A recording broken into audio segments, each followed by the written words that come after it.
Les 4 présidentes européennes qui ont détruit l'Afrique. Numéro 1. Léopold II de Belgique, un des pires oppresseurs de l'histoire. Sous son règne, le Congo devient sa propriété personnelle. Il exploite le pays, réduisant les Congolais en esclavage pour récolter le caoutchouc. Résultat ? 10 millions de morts en moins de 25 ans. C'était un véritable génocide économique. Numéro 2. Jules Ferry, France. En France, Jules Ferry, fervent défenseur de la colonisation, prétendait que c'était une mission civilisatrice. Sous sa politique, la France a colonisé l'Algérie, la Côte d'Ivoire, le Sénégal et bien d'autres pays.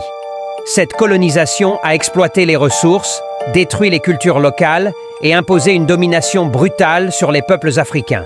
Numéro 3. Otto von Bismarck, Allemagne.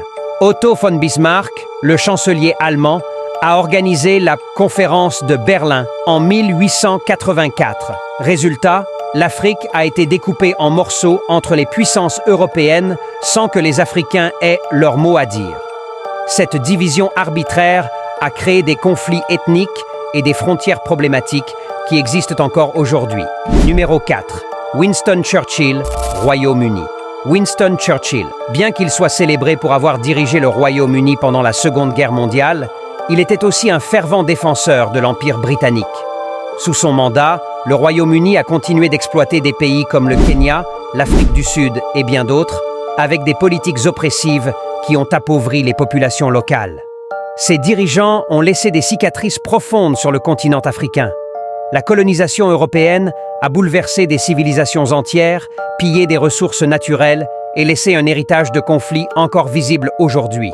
L'Afrique se relève, mais les blessures sont encore présentes. Qu'en penses-tu ? Dis-le-moi en commentaire et abonne-toi pour plus de vérités historiques.